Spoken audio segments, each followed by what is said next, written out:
السلام عليكم شباب. فيديو الثاني من كار فلوجز، وهسه راح ندي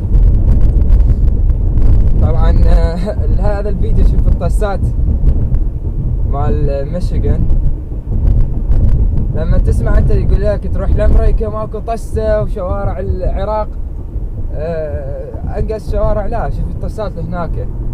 اذا ما يتبلط الشارع كل سنه طسات كلها دمر الواحد تدمير، مو الواحد، السيارة. واللي عنده سيارة سبورت هو هم يتدمر من وراء الطسات لان تكون قوية.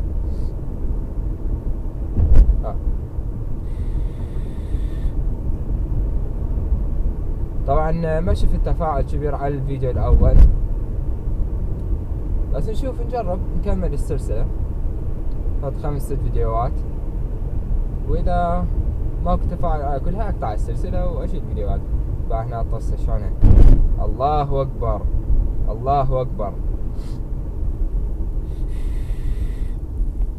مع الاسف ما اقدر اشغل اغاني بسبب كوبي رايت مال يوتيوب.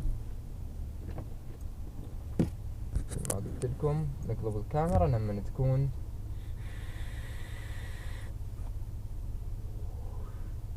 اشارة، رجعها لانها راح ترجع.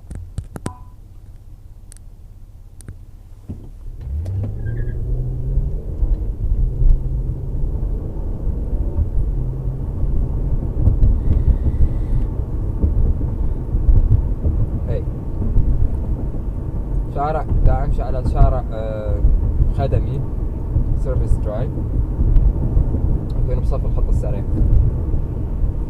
عشان الكاميرا شوية عوجة شوية، لا حتى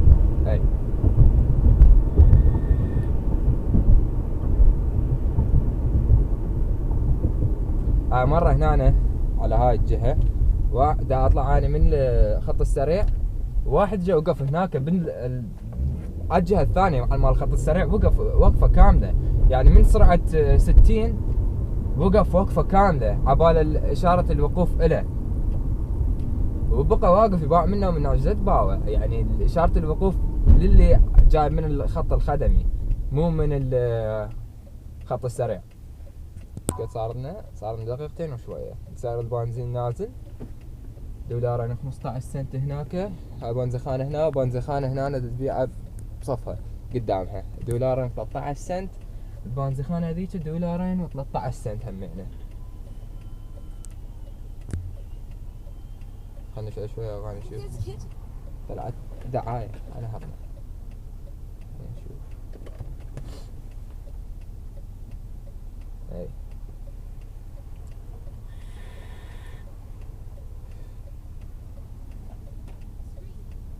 حتى اغاني ما نقدر نشعل من ورا الدعايات.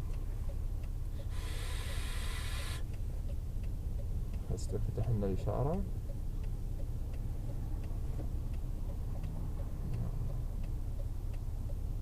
يلا ساعة.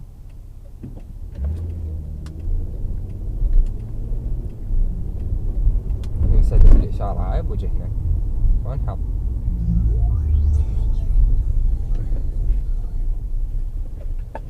شوف اغنية نقلب.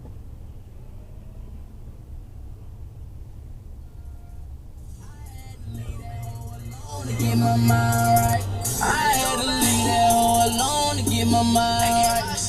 Yeah. هنطفيها لا يجينا كوبي رايت مال يوتيوب. بعدين لازم امسح الفيديو. I had to come up on a check to get my mind. اوكي شباب، هذا الفيديو الثاني راح يكون طوله 5 دقائق، ومع السلامة. ان شاء الله استمتعتوا بالمشاهدة. اعطوني آراءكم بالتعليق وقولوا لي شو عجبكم تشوفون، وتعجبكم الفكرة لو لا. مع السلامة.